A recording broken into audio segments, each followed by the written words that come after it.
Hi there. Hello. Welcome again. This is a heart-to-heart conversation. We are counseling of El Paso, and we are honored and very happy to be here in another conversation where we're going to be talking about and addressing questions and answers about what stress, what defining stress, and basically the impacts and relationship that it has to pain management. My name is Jasmine Silva. I'm a licensed professional counselor in the state of Texas. I'm also a registered play therapist, and I work here at Counseling of El Paso, where I provide mental health counseling services. And we have the honor of having Guillermo Castañeda, licensed professional counselor supervisor in the state of Texas as well, and a certified hypnotherapist as well, whose specialty is in pain management. He also has a lot of experience working with individuals who have experienced PTSD as well. So yes, we're very honored and happy to have you here today, Guillermo. Hi, how are you doing? Thank you very much for having me here, for helping me out with this. Of course, absolutely. We're just going to clarify a little bit more about housekeeping items for today's presentation. We just want to inform, in the case that we want to review some ethical disclaimers, in the case that you are listening to this conversation or seeing this conversation and you realize that you might benefit from receiving counseling services, psychotherapy, or would like a consultation, know that this conversation, this talk, this presentation does not replace any form of mental health counseling, psychotherapy, consultation, or supervision. In the case that you feel that you would benefit from that, we will provide resources and referrals too, as well, for our offices and anything else that might be helpful. We ask you to consult with a professional mental health provider or licensed individual. And then also the intent behind this conversation is to provide resources, education, awareness in regards to mental health topics, to make it accessible for information such as the one that we are presenting today. You are more than welcome to participate in the feed. Right now, the platform we're using is Facebook Live. So if you'd like to participate, by all means, you are more than welcome. The only thing is just keeping in mind that it's not private or confidential. Anything that is published or shared, just keeping in mind that it's on the platform that we're using and available. However, if you feel comfortable, we are more than welcome to open to answering any questions that we may be able to help with. Without any further ado, Guillermo, we would like to present you, and maybe you can share a little bit about yourself. Yes, absolutely. So I also work with mental health counseling here, and I also supervise both students and LPC associates. I work in my specialty.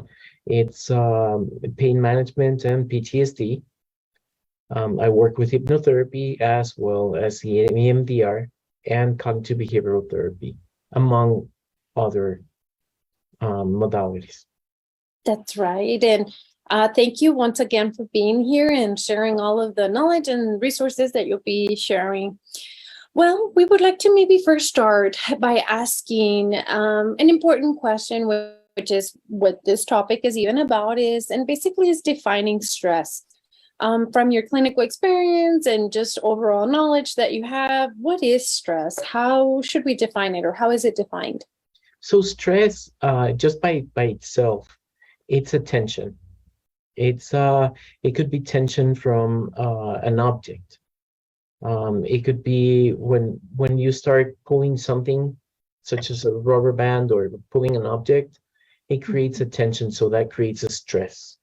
Or maybe something, against each other, it's also stress. When it comes down to us, it's an emotional tension. It's basically a response to maybe a threat, or just a response to something that's happening around us. That's right. So basically, what I'm understanding is that when stress happens physically, right? If we look at the physics of stress or how it's defined, it's how much something can withstand either the stretch or the weight or pressure.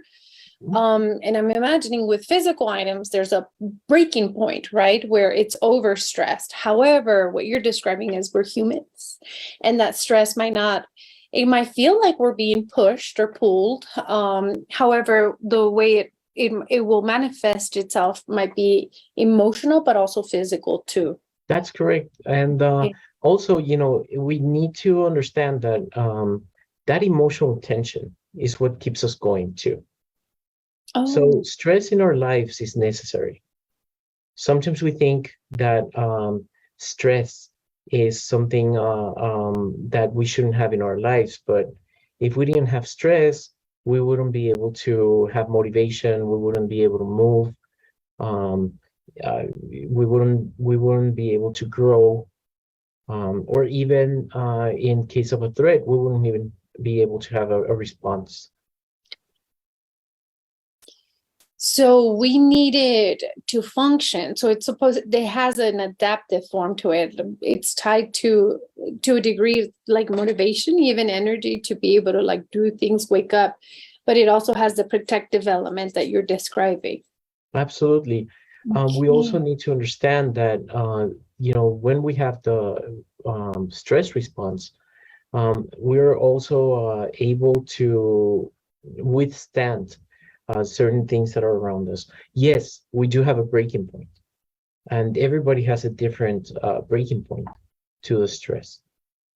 But it gives us a lot of opportunity to withstand Right. situations around us. Um, Yes. by Mm-hmm. the way, hi, Crystal. She said hello. Oh. In the chat. So when we have stress, we start understanding that Yeah. our body needs to react. We need to react. Okay. And for example, a good emotional response to stress is, for example, a threat. And we Mm-hmm. start noticing ourselves having a response, a fight or flight response from our central nervous system. So if we feel attacked, we feel like we have to either attack or run away or freeze. That's Mm-hmm. a stress response.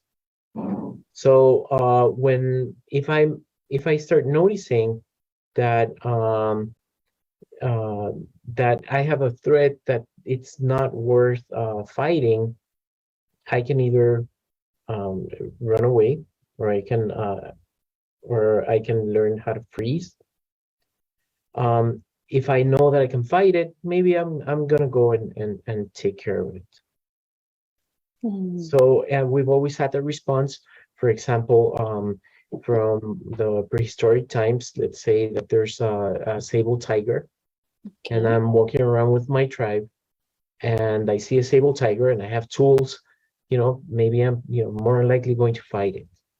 Okay. But if I'm walking by myself, I don't want to be somebody's lunch, so I'm gonna run away.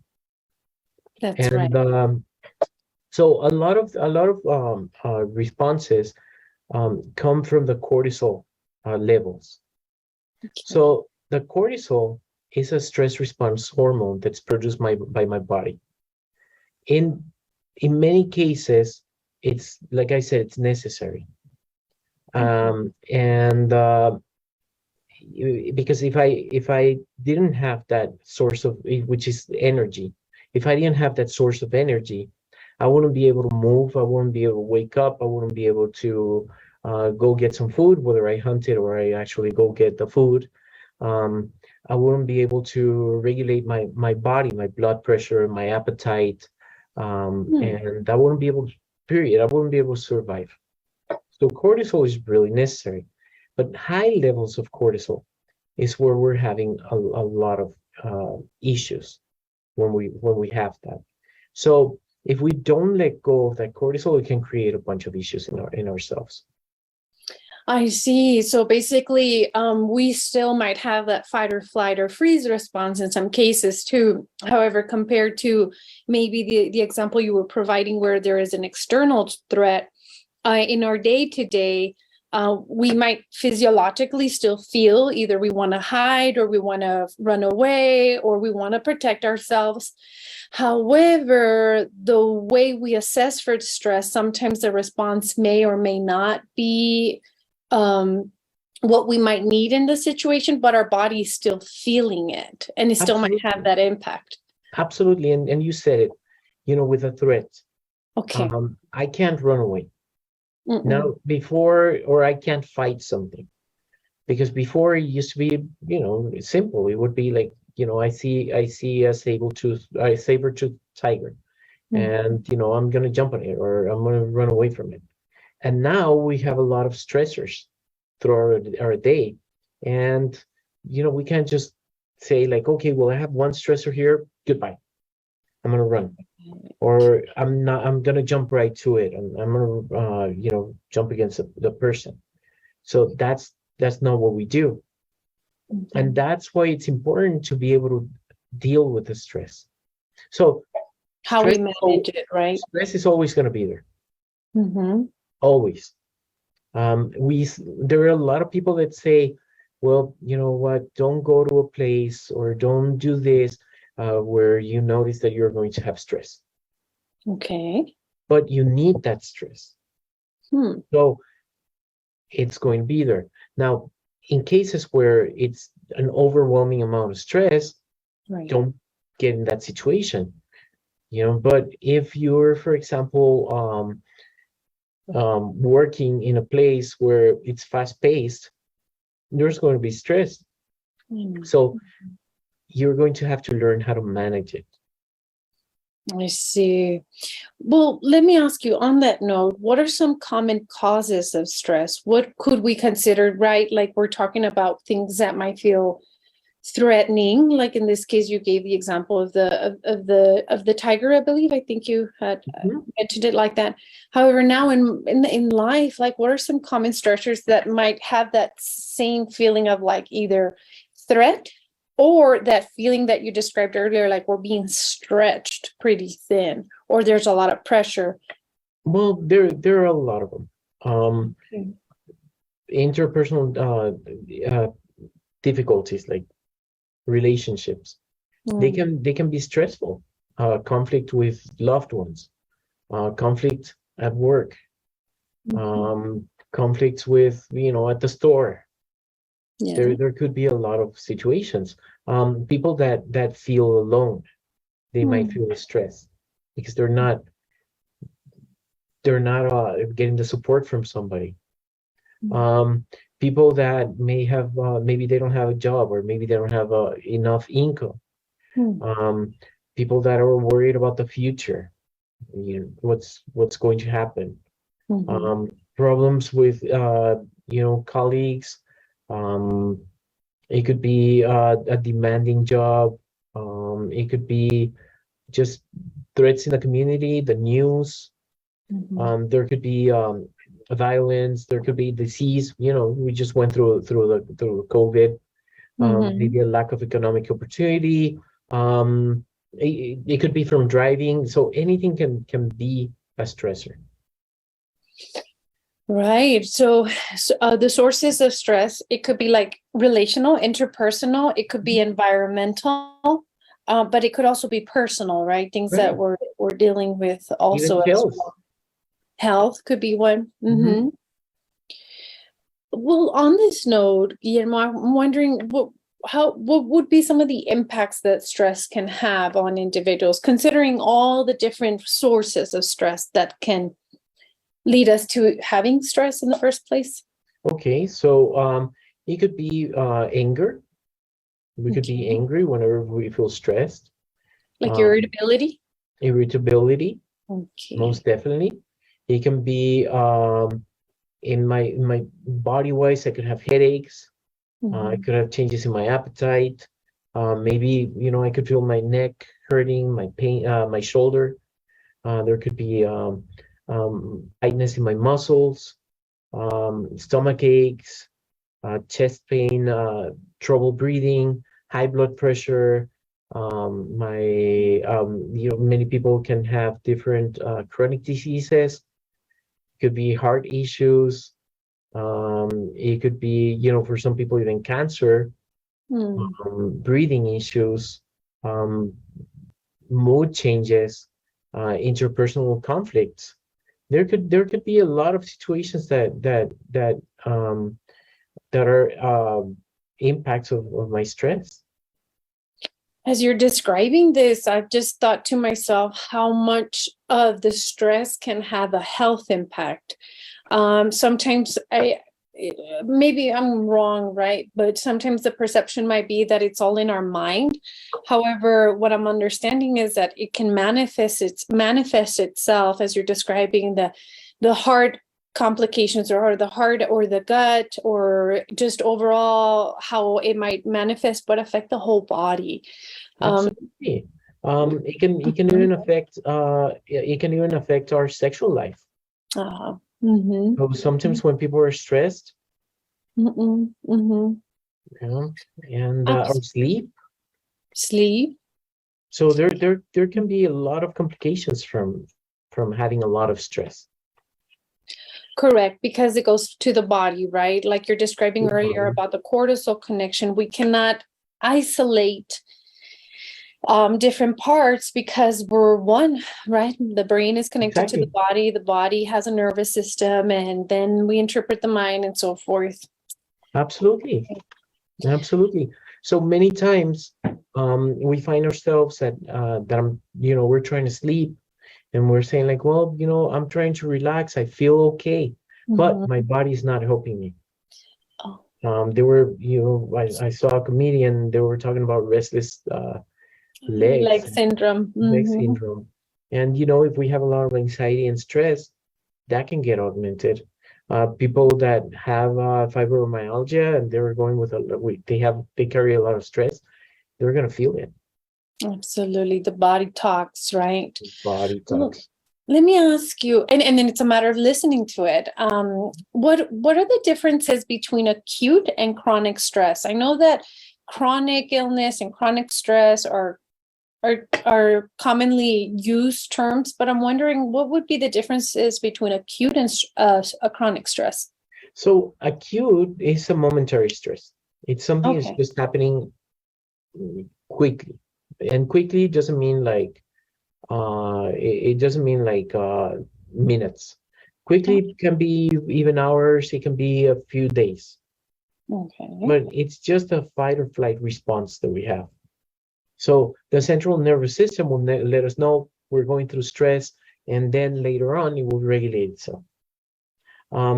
So going back to the saber-toothed tiger, that all of a sudden I'm there. Well, I run away, and after I don't feel threatened, it's going to take some time, but I'm going to feel okay. If I'm at work and I have a project that's due, and I'm going to feel stressed because of it, and then by the time the project's over, or even during the project, there's a point where I might feel okay. So that's the acute. The chronic, it's what's constant, usually there. We don't have a recovery. Our body doesn't really regulate itself. It's just constant feeling of stress. And that's where it's sort of in regular stress, it would be kind of like up and down, we're feeling stress. That's the acute. But in the chronic, it's constant, just constantly feeling stressed. And that's where, I'm unable to sleep, I'm unable to eat. But this is happening for a long, long time. Wow, I see. So what I'm sensing and understanding, and correct me if I'm getting it wrong, but the recovery period or safety period or calming period exist in the acute, and then in the chronic, it's very minimal or even non-existent. The intervals of, okay, so we experience high stress, but are we now coming back to maybe a little bit more maybe either calmness or feeling that less tension. Mm-hmm. My level of stress is usually constant. So if I'm up, I might go down, but it's not gonna be that much. I'm still gonna be stressed. And that's where we notice a lot of people worrying and just constantly their minds are going everywhere. So with this, on this note, what would be since the conversation today is about pain, how is stress connected to pain? How would those even be connected? So since my body doesn't have my central nervous system doesn't get regulated, it doesn't stop producing the cortisol. Okay. So it's out of balance because our cortisol levels are supposed to go up and down. Fluctuate. Absolutely. Okay. Throughout the day. But if we notice that the cortisol levels are always up, there's always going to be this constant feeling of threat. So my body is going to react to it. So I'm going to start noticing that I can be anxious, I can be depressed, I can have this constant anger. I can get heart disease, memory concentration issues, a lot of health issues. And when my body understands that there's this cortisol coming in, it's going to make my immune system respond. So it's going to feel like the cortisol is also a threat. When I notice that there might be a virus or there might be bacteria in my body, my body is going to produce more white cells. It's going to produce more of those little soldiers to fight the disease or to the possible disease. And so it's going to start to react. And it's going to inflame my body because it wants to heal and recover when there's really nothing in my body. So if I, for example, get a cut in my arm, in order to heal, there has to be some kind of inflammation. So there will be that, the blood, through my body, it will react and it will have inflammation until it understands that it's going to heal. Well, if I have a lot of stress and a lot of cortisol in my body, and it starts to send all that inflammation, or I'm sorry, that the blood and I start to feel tense in my body and everything's going on, and it's not going to allow this balance in my hormones, then we start to notice that as my body gets inflamed, I start feeling more pain, because pain happens because of tension and also because of the stiffness in my body and the inflammation in my body. So it starts sending signals to my brain that there's something going on in that area of my body, and I start feeling more stress.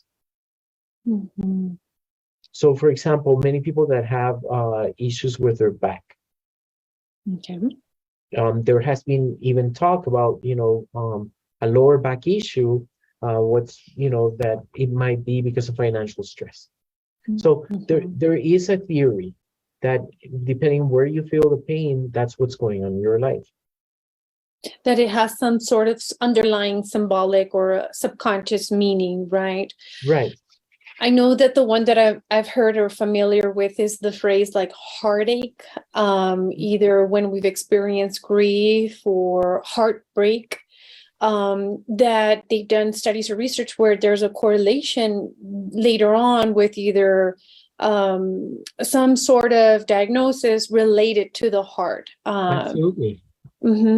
Absolutely. And, sometimes when people have pain in their throats, it's kind of like it's supposedly because they're unable to speak out. Speak their truth, right? If they have pain in the legs, it's because they're unable to move away from the issue. So there are a lot of theories regarding that, and it sounds very possible.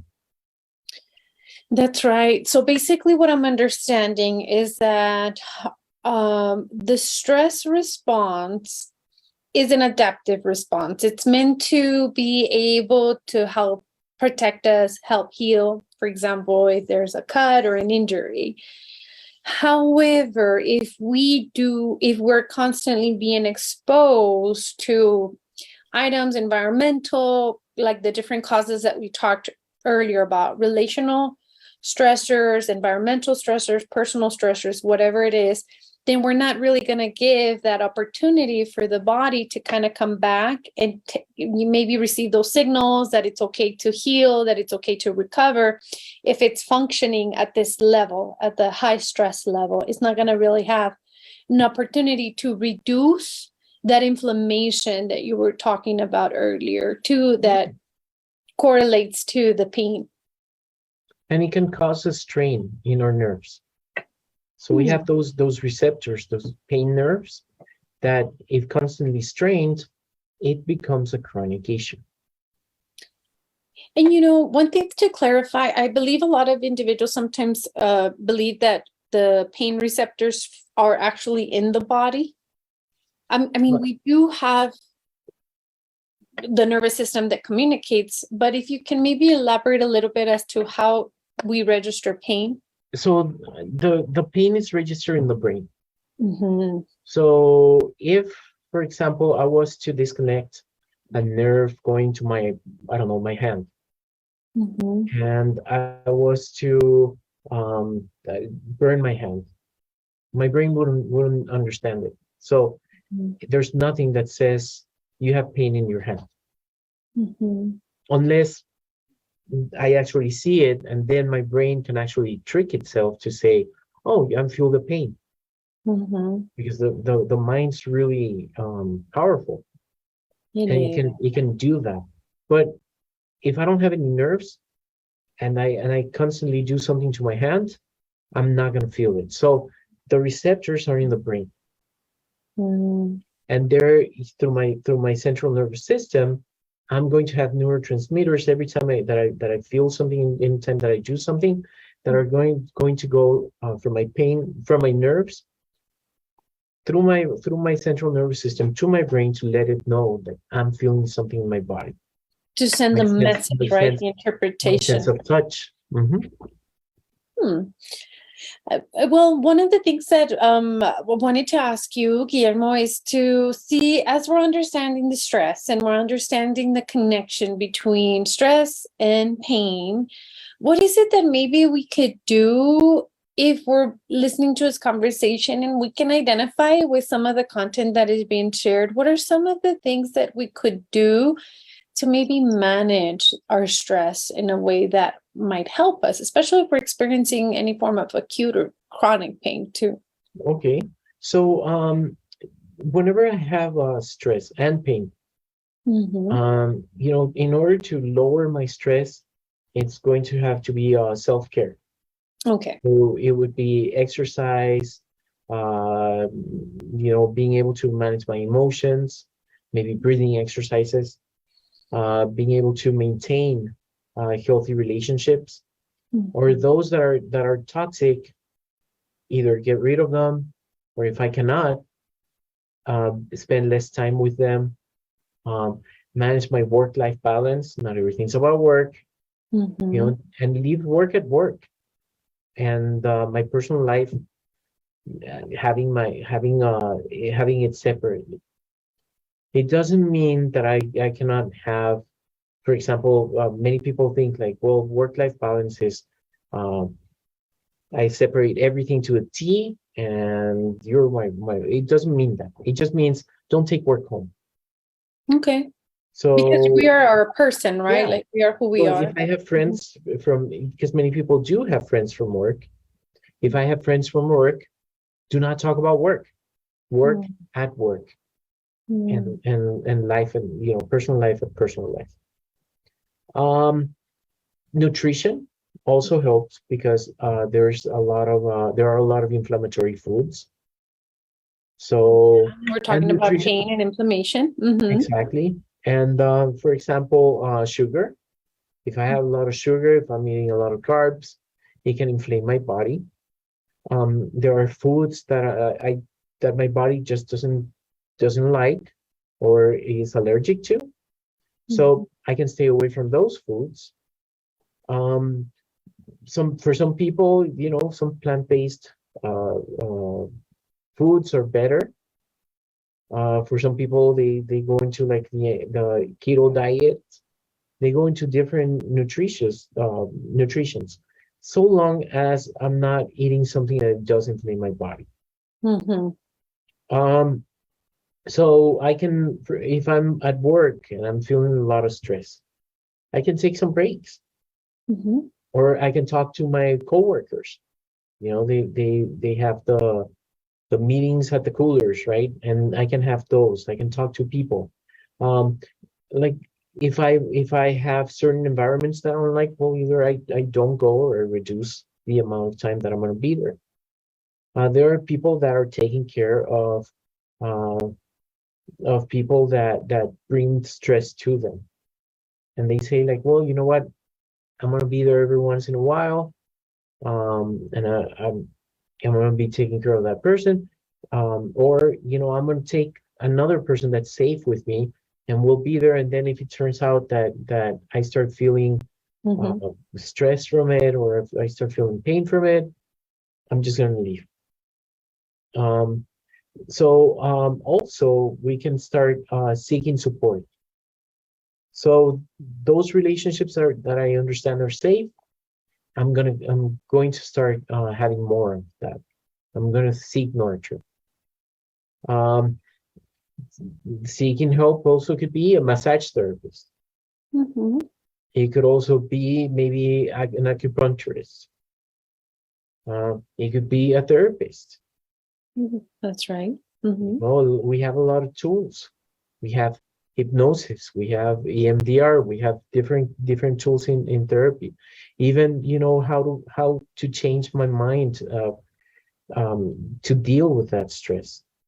Like the perspective, you mean, the change the Your mind perspective, perspective? absolutely. Mm-hmm. Sometimes we may have stressors that my mind is even perceiving them as more of a threat than they really are. So we can change the way we see them, and then we can react to them.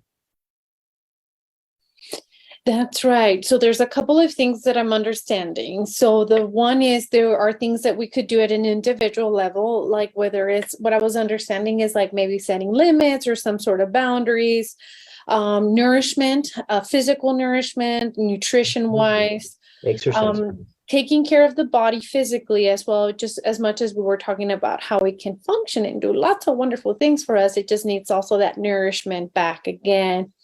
And then Absolutely. also with the environmental components, whether it's work-life balance or relationship stressors, understanding that there might be ways to be able to navigate, especially if something feels like stressful, whether it's maybe reducing the exposure, maybe identifying some boundaries with it, maybe finding support or individuals who are safe, who we feel safe with.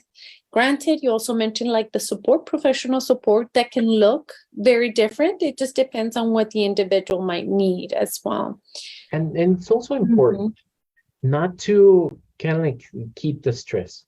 So if I'm having different feelings, and this is something really important, any kind of feeling, whether healthy or unhealthy, I need to be able to express that. I need to be able to talk about that. Either expressing it with my loved ones, or if there's a person that's causing me stress, I can confront that person in a healthy way, and I can let that person know like, hey, this is happening. I'm managing the conflicts. So there are a lot of things that we can do with stress, and it's not always run away or try to deal with it and suppress it, because that's not going to help. Right. Either one Because what I'm understanding and taking away from the conversation is that stress is a spectrum, and I mean, it's what I'm understanding is that it's an adaptive a way of surviving, functioning. It's Absolutely. related to motivation, energy. However, if it overfunctions, then it can really have some negative impacts. And same thing, if we try to avoid stress entirely, then we are also maybe not functioning at the things that might bring us purpose, meaning, and joy, because it has that seeking element too that I was able to understand. So just as much as it has all these wonderful benefits to some degree, depending on what we're talking about, we also need to take care of ourselves. Absolutely. And just I heard a lot of awareness, understanding what are we feeling, and instead of maybe suppressing things, like talking about it, expressing it. Granted, you reminded us in healthy, appropriate ways too. Right. We're not hurting other people. Absolutely. Absolutely, because everybody deserves respect. So we do and they do too. well, I'm wondering, is there anything else you'd like to add? I wonder if anything else comes up for you. No. Just being able to understand that that we need to, because we're supposed to be number one in our lives. We need to take care of ourselves. Sometimes we say, let's take care of others, and we're constantly looking out and just reaching out and to others. But we need to take care of ourselves. We need to be kind to ourselves. So that's why it's important to, if I feel stress, if I feel pain, I need to take care of that before it gets to be something that's going to turn out to be a lot worse than it could have been. That's right. Agreed. Well, thank you so much, Guillermo. We appreciate you very, very, very much. So basically, for the community, if you're observing this, listening to this, we want to share our information. Again, we had the honor of having Guillermo Castañeda presenting today on stress and the impacts that it can have on pain management. If you are interested in working with him, or if you know of anybody who might benefit from receiving any of his services, you can find him at 915-209-1234, or you can always visit our website if you want to get more information about any of our services at www.counselingofelpaso.com. Granted, we'll go ahead and share resources in the case you need something immediate and you know of someone who might be experiencing any form of a crisis. We'll go ahead and share that link below as well. In today's presentation. We're at 6955 North Mesa. Oh, yes, that's right. That's Mesa Whistler, Suite 304. Yes. Thank you so much once again. Thank you, Desmond. We'll be here again. We're going to be, Guillermo will have the honor of presenting with another team member who will be presenting on another topic. So stay tuned for that. Absolutely. Well, thank you very much, everyone, and for staying with us. And I'll see you soon. Thank you so much. Bye. Bye.